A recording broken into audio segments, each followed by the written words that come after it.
My name is Julia Reynolds, 35 years old, currently a lieutenant colonel in the United States Space Force. That evening, during my parents' 40th wedding anniversary party, my sister, Claire, always hailed as the media queen, burst out laughing when someone mentioned my job. "I guess you're still somewhere typing up reports in some freezing base, huh?"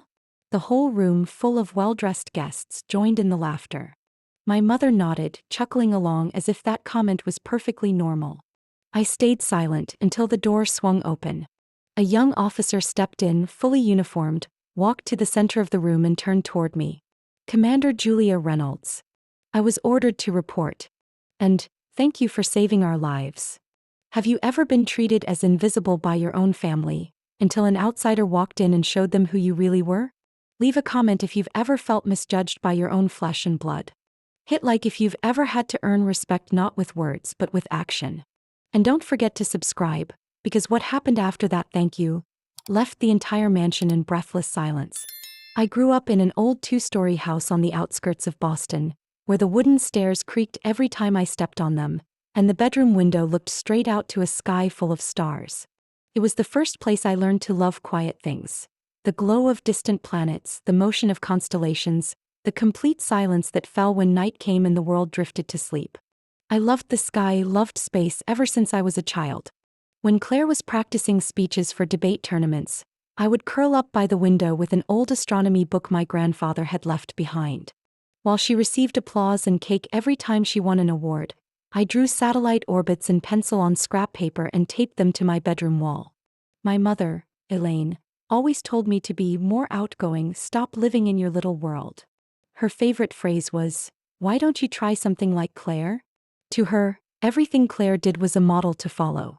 Claire attended a prestigious private school, led the debate team, always had teachers praising her by name.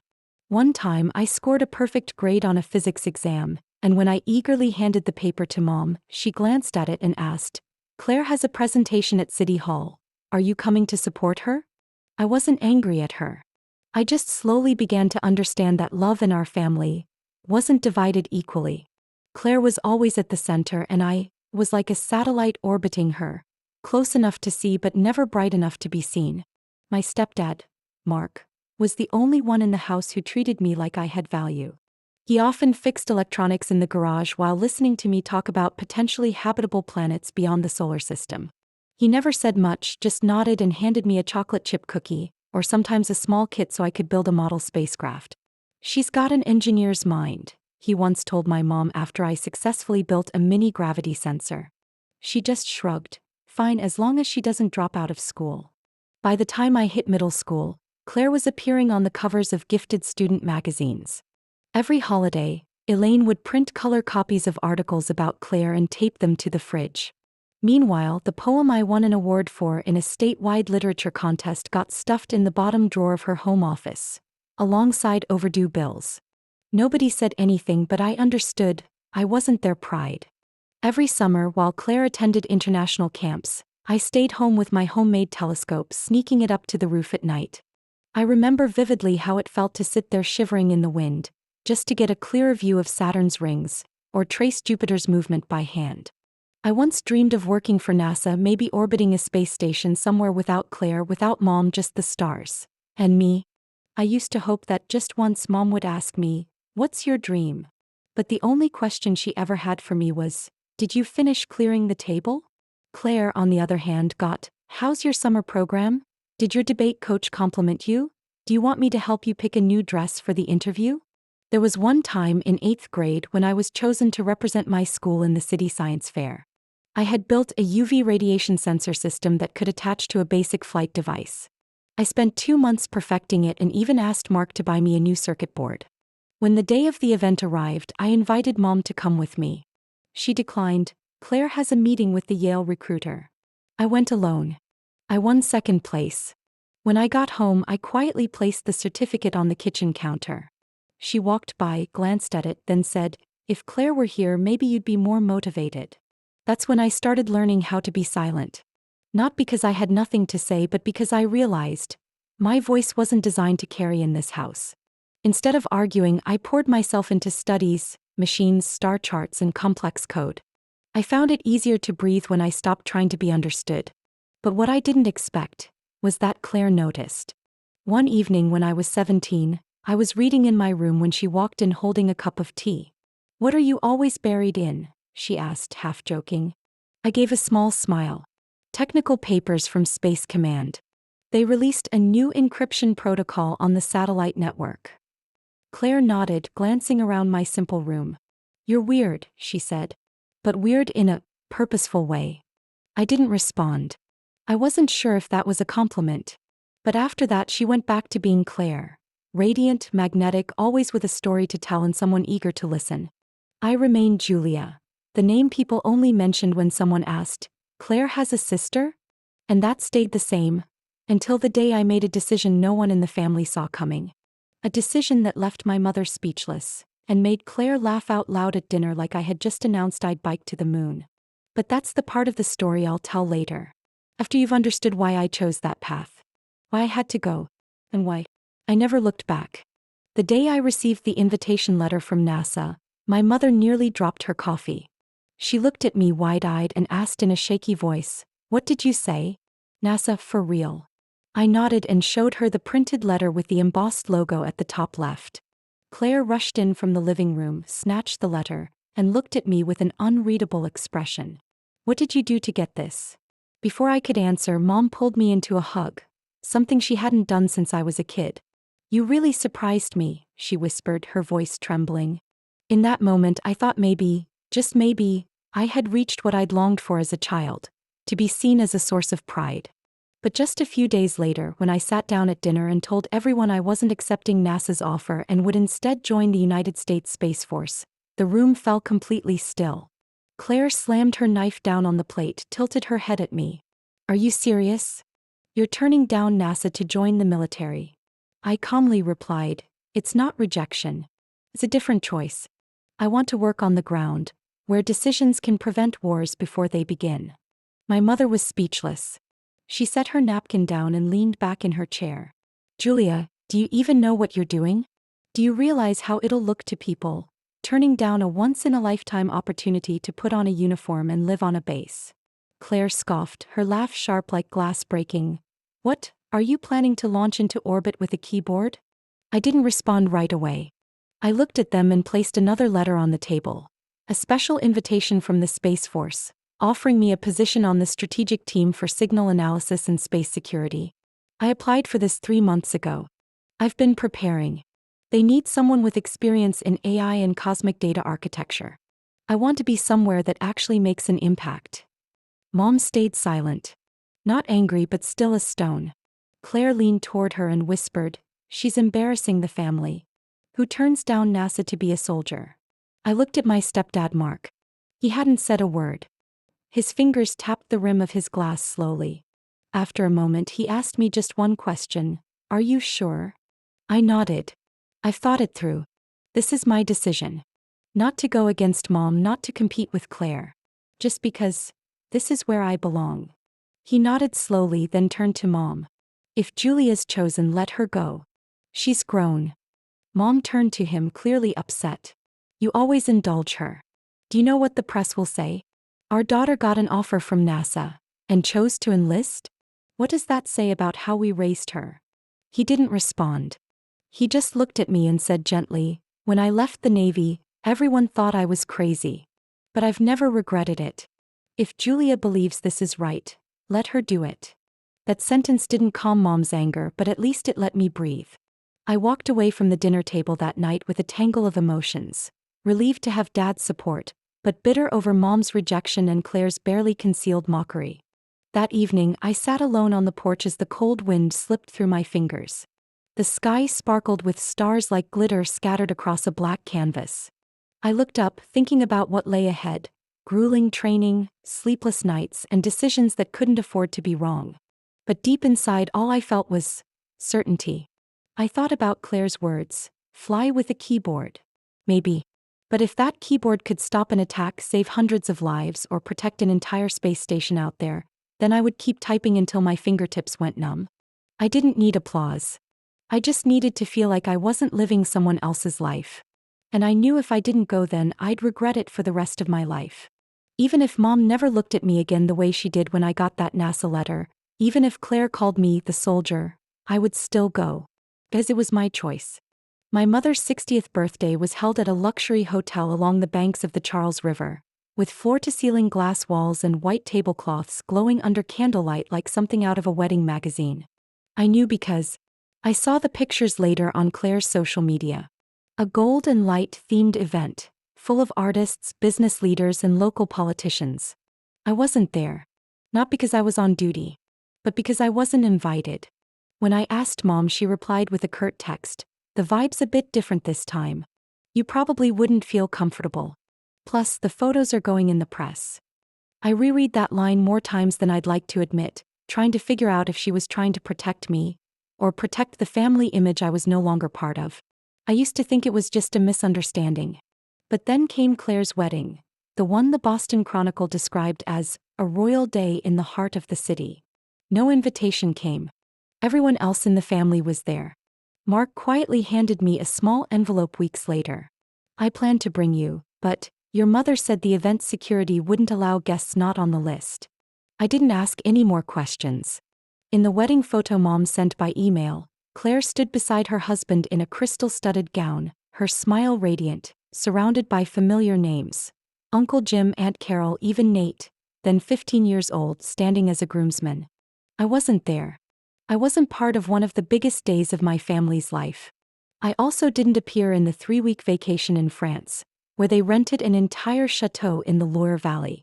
Mom said, "You don't exactly get vacation time, and uniforms don't really go with picnic pictures." Claire added in a message, "Don't worry, there'll be another chance. Your job's a little too classified to show up in sunny group photos with straw hats." I didn't reply. Maybe they didn't realize what they were doing. Or worse, maybe they knew exactly what they were doing and did it anyway. I once led a unit during a crisis, when several military satellites were jammed simultaneously, threatening security in the North Pacific region.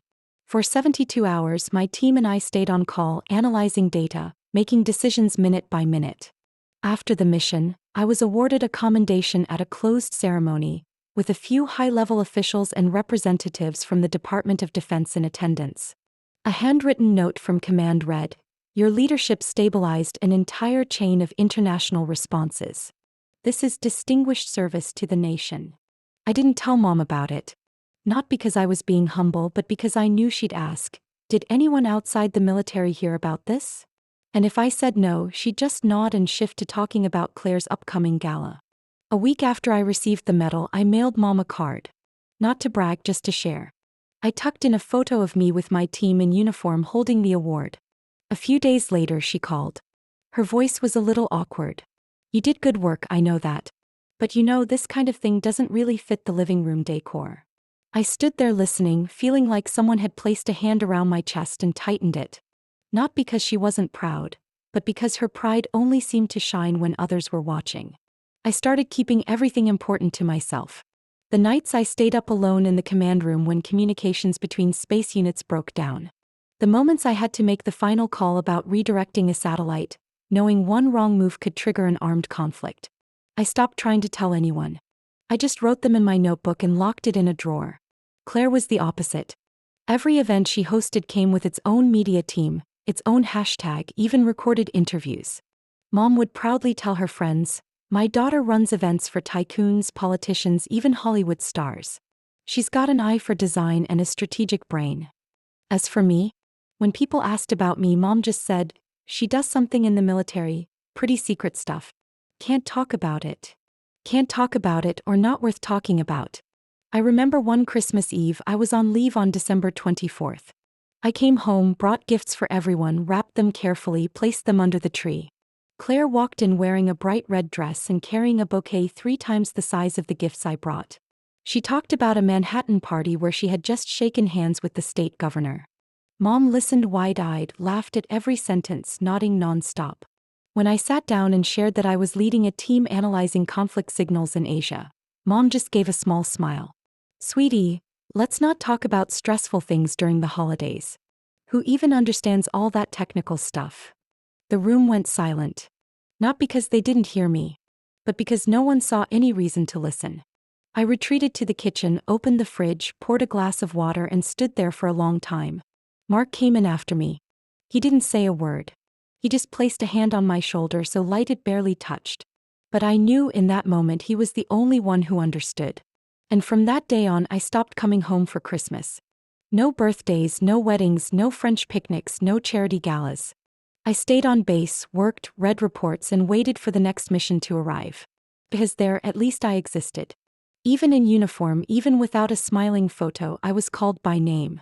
And no one treated me like a shadow in the home where I once belonged. A snowstorm had lasted 3 days across northern Alaska, pushing air traffic control into emergency mode. I had just returned to base from a strategic meeting in Colorado when I was ordered straight to the tactical command room. On the screen was a thermal map, GPS signals flickering across a blurry white field of snow. A training aircraft had lost navigation, its system malfunctioning, communication failing intermittently. The weather was so severe the satellite couldn't get a clear image. All we had was a crew of 3 in flight on a standard field training route. No names. No medical records. Just an identifier code and a faint distress signal. I stared at the map, reviewing all backup flight paths, combining terrain data and wind speed. If they stay at this altitude for another 12 minutes, they'll hit the Kershaw Range, I said loudly. An assistant officer turned to me, face pale. Can we redirect them, Colonel? I shook my head. Not through the main system. But if we transmit a superfrequency signal surround the interference range, we might steer them out of the spiral. We had exactly 7 minutes to make it happen. I ordered the team to re-encrypt the signal, upload alternative navigation data, and flag the weather danger index. Every detail had to be exact to the millisecond. In the chaos of wind and ice, those tiny numbers were the only lifeline keeping them alive. 14 minutes later, a soft ping echoed across the radar. The aircraft signal had moved out of the dead zone. A watch officer looked up, voice barely above a whisper. They made it. I didn't sigh. I didn't smile. I just typed a few lines into the report and quietly stepped out of the room. It was a regular day, high stress, high stakes, with no room for error. It wasn't until a week later that the name, Nate Morgan, appeared in the logistics report. I was reviewing mission files when I spotted a footnote. Co-pilot, 2nd Lieutenant Nathaniel Morgan, cadet at the Air Force Academy, son of Lieutenant Colonel Claire Morgan. I paused for a few seconds. Claire Morgan. My sister's son. The boy I once carried in my arms before he could tie his own shoes. Now an officer in the flight crew I had just helped save. I leaned back in my chair, my palms suddenly cold. Not because I realized I had saved my nephew, but because I had done everything to keep him alive, without ever knowing. Without hesitation. Without a single doubt. I didn't tell anyone. I didn't call Mom, didn't text Claire, didn't send a single line to Nate. In the military, there's no room for personal emotions to interfere with operational protocol. I just kept doing my job. A week later, I got a message from Sarah, my best friend and former teammate in Strategic Command. Heard your little sister just saved Claire's son during that Alaska storm? I texted back, where'd you hear that? She replied with a question mark, then wrote, Nate told me. He knows. I still remember the last time I saw Nate. It was at Claire's wedding. He only reached my shoulder back then, wearing shiny dress shoes, sitting quietly through the whole ceremony. I had figured he'd grow up to be a lawyer like his dad or maybe do something in diplomacy. But he chose a different path, one I never imagined Claire would approve of: the military. I don't know if Claire ever supported that choice, but clearly he had stepped out of her shadow.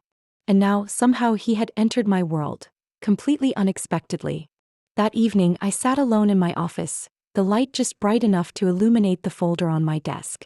I pulled out a sheet of paper and wrote by hand, Operation Code, Glacier 42. Crew survived at 7:04 p.m. Navigation signal recalibrated with precision to 0.002 degrees.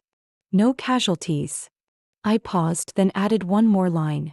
Co-pilot, Nate Morgan. Status safe.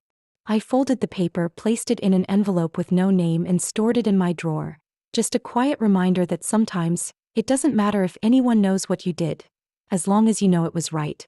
What I didn't expect was that Nate would be the one who refused to let that story stay quiet. And the way he walked into a glittering event to say out loud what no one in my family had ever acknowledged. That moment was the beginning of everything turning upside down. One salute. One formal address. And beneath the glow of candlelight and luxury, I was no longer the one standing in the shadows. But I'll tell that part later when you truly understand why that moment meant everything.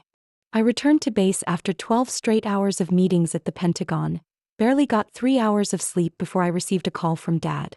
"You're coming, right?" His voice rasped after a long cough. "It's 40 years. I think you should be there." I was quiet for a moment, then simply said, "I'll make arrangements." I didn't tell him I had just finished a classified report on the Pacific Asia Defense Satellite System. I knew he wouldn't ask.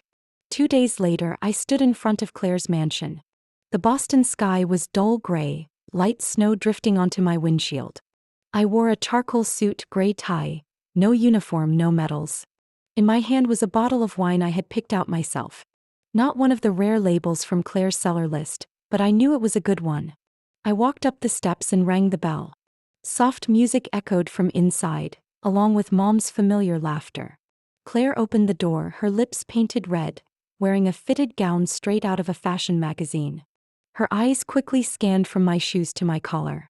"Julia," she smiled, then added softly, "still sticking to practical styles, I see?" I didn't react. She turned back and called, "Mom, Julia's here." I was ushered into the living room, high ceilings sparkling with chandeliers, the air thick with expensive perfume and the clinking of glasses. Mom approached, her hair neatly curled, wrapped in a deep blue silk dress. "You made it," she said, tilting her head as if spotting a scratch on an antique vase. "You look, well." I nodded, offering the bottle. "Just a small gift." She glanced at the label, then set it aside beside a pile of golden-wrapped presents. I was shown to a side table near the catering station, far from the main table where Mom, Dad, and Claire sat with distinguished guests. I wasn't surprised. A young server passed by, caught sight of the name tag on my blazer, then turned back quickly. "You're Lieutenant Colonel Reynolds? My brother's at the Air Force Academy, he talks about you all the time."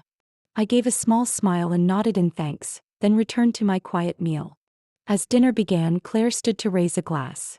The lights caught the diamonds on her necklace, glittering like snowflakes in the dark. "On behalf of our family, thank you for joining us to celebrate 40 years of our parents' marriage. Two people who've been pillars of resilience, intellect, and love." She smiled softly, glanced at Mom. "It's been a proud year. My company just organized the wedding of a senator's niece, Mom published her new book, and Dad," she turned to him, "achieved his best golf score ever." Gentle laughter filled the room. I quietly sliced my steak, listening while watching the wine swirl in my glass. Then her tone shifted. "And my sister Julia, still very busy in her own little world, though I'm not exactly sure what it is she does, but I hear it's very classified."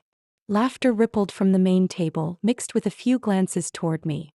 I set down my knife and fork, kept my posture straight, eyes calm.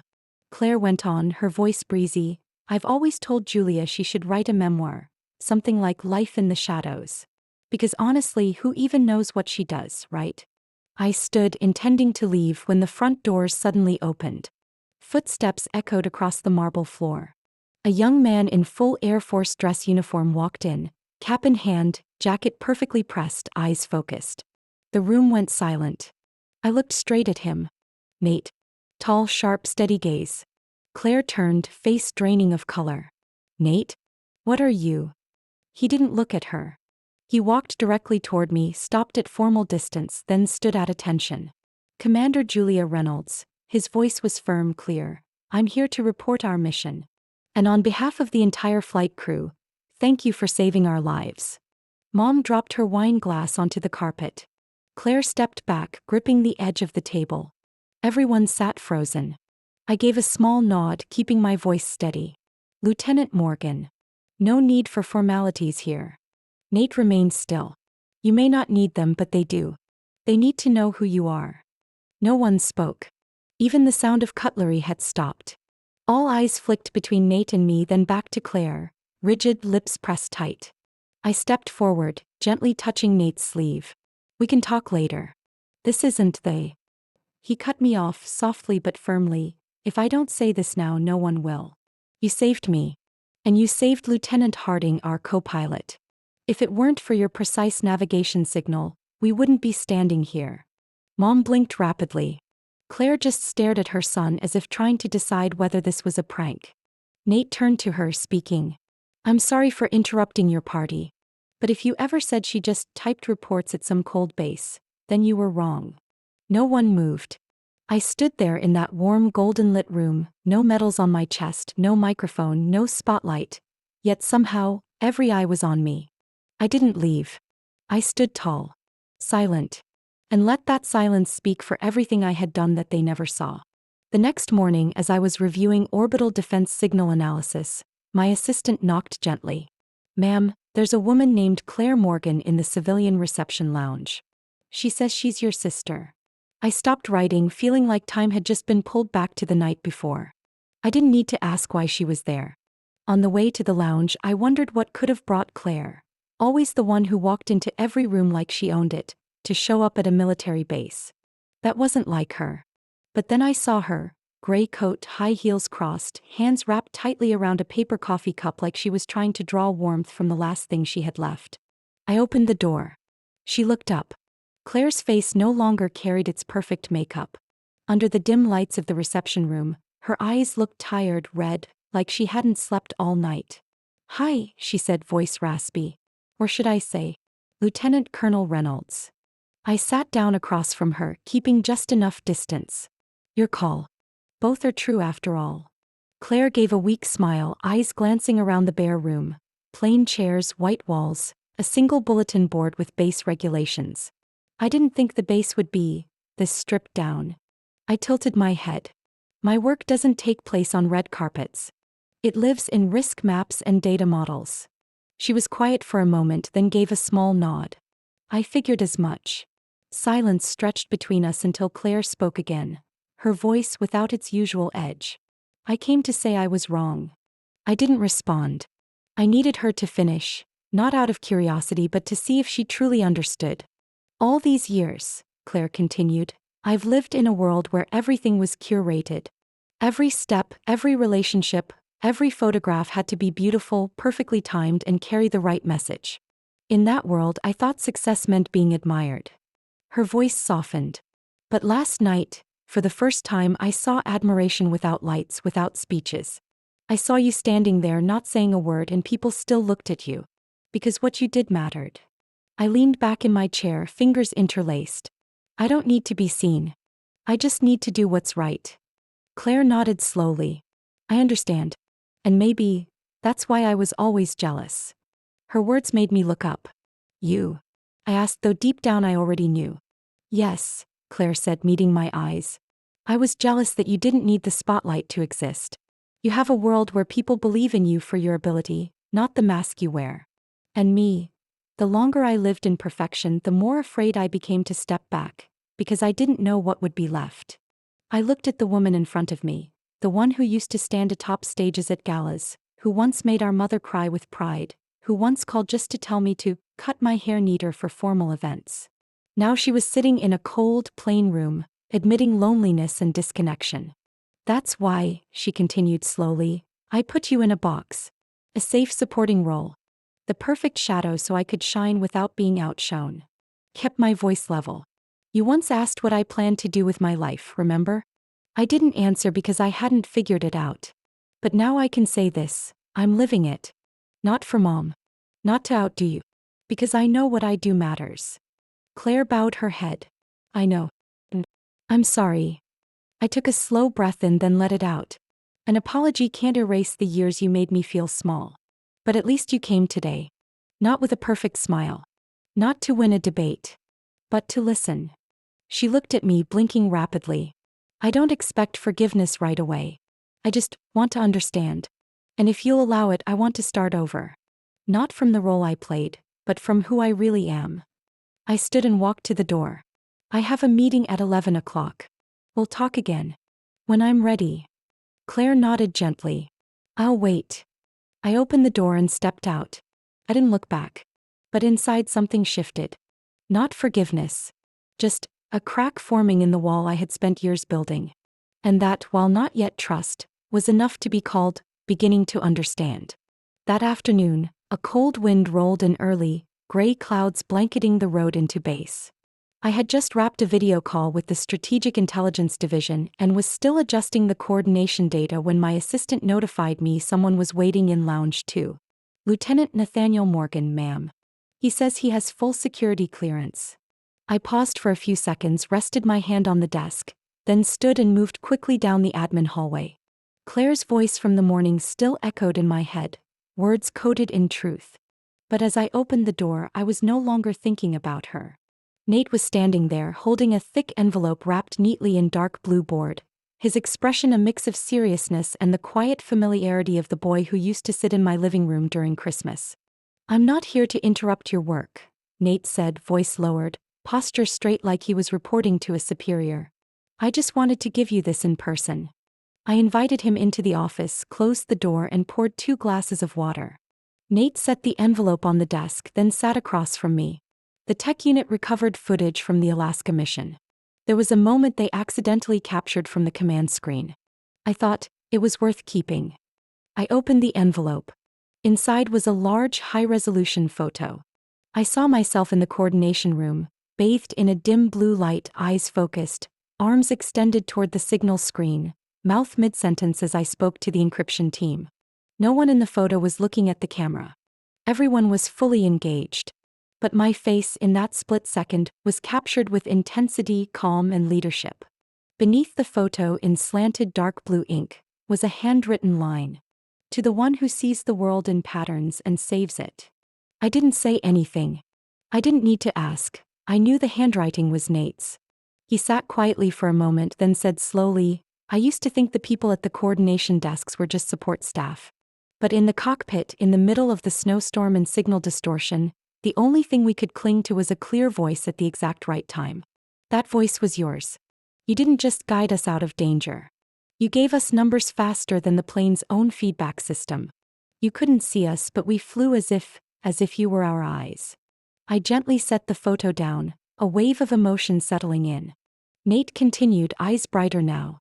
"You know, my mom once said your job was just typing all day, and I believed her. But after that mission, I can't see you the same way. In our unit, whenever someone mentions the Alaska commander, they call you the one who reads maps by instinct. To us, you're the one who made numbers speak." I gave a small smile, one touched by both sadness and warmth. "I just did my part, Nate. No more than anyone else." He shook his head. "No.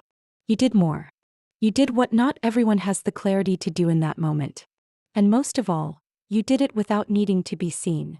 I lowered my head, feeling a tightness in my throat. Over the years, I had received commendations from generals I'd never met, thank you letters from distant command centers.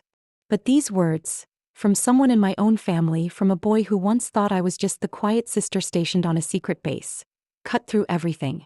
"You don't have to hang that photo on the wall," Nate said softly. "But I think you should keep it. As a reminder. Not of the mission, but of the truth. That you were seen. And you were appreciated." I stood, walked to my filing cabinet and opened the top drawer, where I kept a few personal items. I carefully placed the photo inside, right in front of the card Mark once wrote me after his heart surgery, and behind the handkerchief Sarah shoved into my pocket before my first hearing. "Thank you," I said, turning back to Nate, meeting his eyes. "Not for the gift, but for seeing what no one else thought to look for." Nate stood, nodding. "You're the first person who ever made me want to choose right. Not easy. And I think my mom is finally beginning to understand that too." I looked out the window. The snow was beginning to melt. Against the silvery gray sky, a plane glided past, leaving a long white trail that faded like breath. I knew some things take years to become clear. But when they do, they stay forever. No stage lights. No spotlight. Just being seen. And being believed. My mother's handwritten letter arrived one late afternoon, routed through the administrative office on base. It came in a cream-colored envelope with a familiar signature, Elaine Morgan. I knew that handwriting, neat, a little stiff, just like the way she used to arrange flowers on the dinner table or fold napkins onto porcelain plates. I held the letter in my hand for a long while. I didn't open it right away. I set it down beside a half-finished stack of orbital signal analysis files and went back to work. That night, when the room was lit only by the soft yellow glow of my desk lamp, I finally picked up the envelope and pulled the letter from inside. Thick white paper, dark blue ink, and meticulous penmanship. She didn't write much, just a single page. Julia, I'm sorry I didn't understand you sooner. I let surface things blind me from what truly matters. That real value isn't found on stage, but in the things people do when no one is watching. That evening, when Nate stood in the middle of the party, I realized how much I'd missed. The calls I never answered. The stories I never asked about. The moments you grew while I was too busy picking a dress for some event. I don't expect your forgiveness right away. I only hope you know, I am truly proud of you. Elaine. I read it once. I didn't cry. My hands didn't shake. I just folded the letter and carefully placed it in the top drawer of my desk, beside the photo Nate had given me. Not because I forgave her, but because I didn't need that apology to keep moving forward. A few days later, the office phone rang. The screen displayed a name, Mark Reynolds. I picked it up, my voice steady. Hi, Dad. He didn't start with a greeting. Just said slowly and clearly, I just want you to know I've seen everything. And, if I had to name the thing I'm proudest of in my life, it's not the house I built or the engineering degrees hanging in my office. It's you. I didn't answer right away. There was a quiet kind of emotion building in my chest. Not loud, not hurried. Thanks, Dad, I replied. That's all I need. He lingered a moment longer on the line. Claire still wants you to come for dinner. She said she'd make the grilled salmon you used to love. I leaned back in my chair, looking out the window where the late afternoon sun was fading behind the base's admin buildings. I don't feel like I need to be there, I said, not cold, just certain. Not because I'm angry, but because I don't need a seat at that table to feel like I belong anymore. He let out a quiet sigh. I understand. When you're ready, you'll know. I hung up, but my heart didn't feel heavy. Years of living in someone else's shadow had taught me that sometimes, silence is the clearest form of agency. I didn't reject the dinner. I just didn't need it to prove who I'd become. Later that afternoon, while passing the training field, I paused briefly to watch the young cadets running drills. One of them, a newly assigned lieutenant from New Mexico, ran up to hand me a report. She stood at attention, then suddenly said, "Ma'am, I've been reading your old training manuals, and I just wanted to say, I really hope I can follow in your footsteps." I gave a slight nod. You don't need to follow my footsteps. Just walk your own path. But walk it steady. She smiled, her eyes lighting up. I watched her walk away, feeling something stir inside me. Not pride. Just calm. Back in the office, I opened the latest operations panel. A mission was being planned involving high-risk orbital satellite zones. I put on my headset and listened to the familiar voices of the tech team, each reporting in from support stations. In a space without applause, without congratulatory bouquets or perfectly timed photographs, I had never felt more seen. I no longer needed my mother's recognition. I didn't need Claire's dinner invitation. I didn't need anyone to vouch for my presence anymore. Because now I was the one making decisions. The one accountable. The one being called by name. Here I wasn't someone's little sister. I was Julia Reynolds. Lieutenant Colonel. Commander. And I knew exactly where I stood. Mornings at the base started with the sound of steel doors rolling open, the scent of coffee in the air, and quiet security updates from the South Pacific playing in my earpiece. I sat in my third-floor office, its walls covered in strategic maps, satellite tracking charts, and a live feed of analytical data. The screen in front of me displayed signal routes for the upcoming mission. Everything was organized, tidy, like my mind finally. On the desk were 2 framed photos. One of Nate and me, taken outside the coffee shop near base. He wore his flight jacket. I was still in uniform. We smiled naturally, like there'd never been distance between generations or roles. The other was of my team, taken after a grueling winter shift. Everyone's faces were sun-worn and tired, but their eyes were lit with trust. I didn't keep those photos to show off. I kept them to remind myself what mattered. What was real. What was worth holding on to. My phone buzzed softly. A message from Sarah appeared on the screen. Army Christmas party this Friday. Cinnamon rolls, warm mulled wine, and the medical unit choir. No, Claire, I swear on my badge. I laughed and typed back, I'll come if I get front row. And I pick the song. Seconds later, she replied, "Front row is yours. But if you pick Silent Night, I'm walking out." I exhaled quietly, leaning into my chair. Outside, snowflakes began to fall, light and thin like threads across the glass. The temperature dropped, but the air in the room felt unexpectedly warm. Maybe because today I didn't have to brace myself to prove anything. Everything had fallen into place on its own. I used to think silence was avoidance. But now I know better. Silence can also be a declaration. A way to hold boundaries. A message that says, I'm okay not for anyone else but for myself. Claire didn't message again. Elaine sent a short email asking if I wanted the artificial Christmas tree she bought last year. I didn't reply, but I didn't delete it either. Mark called now and then just to say he finished another wooden model plane and, if you stop by, I'll save a shelf for it. I promised to consider it, and we both understood what that meant. That afternoon, I stepped out of the office carrying a folder to the operations center. Along the way, a few younger soldiers greeted me with respect. One of them asked if I had time to walk them through emergency procedures during signal overlap in extreme interference. I nodded.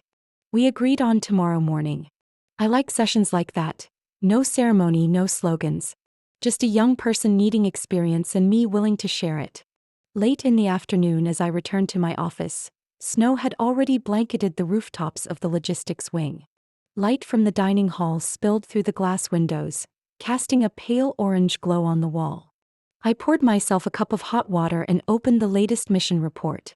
The numbers began to dance in my mind, forming patterns, systems, logic. My world, without a stage, without applause. Just the mission and the best way to complete it. I opened the drawer and looked at the letter my mother once wrote, still resting neatly beside the photo and folded commendation board. I didn't need to hang them. Didn't need anyone to walk in and marvel. They were there, close enough to remember, distant enough not to bind me to the past.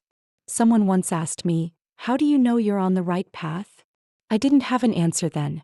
But now I do. When you're sitting in a room with no one around, no applause, and still feel like you're exactly where you should be, that's the answer. As night fell, snow covered the base courtyard. I typed the final lines of my report, saved it, then shut down the screen. The soft glow of the desk lamp still spilled over two framed photos sitting side by side. One of me and Nate. One of my team in the dead of winter. Not family portraits, but family by my own definition. And in that very space, I knew I had stepped out from anyone's shadow. I was myself. No stage required. No validating gaze needed. Just a steady heart. And forward motion. What do you think of my story? About a woman once pushed aside by her own family who finally found her place. Not through applause or praise, but through persistence and belief in what she did every single day? Does recognition really come from others, or from the moment you no longer need it? I don't expect anyone to sympathize with the path I've walked. I just hope those who've ever felt dismissed, overlooked at their own family table understand this. Sometimes you don't need to squeeze in to have a seat. You can build your own table. And at that table you are heard, seen, and called by your true worth. If you've ever felt that way, share your story below. I want to hear your voice. And if you want to keep following heartfelt, honest, and sometimes deeply unexpected stories about family and everything behind closed doors, subscribe to the channel. Because sometimes, it only takes one resilient person to step out, and everything changes forever.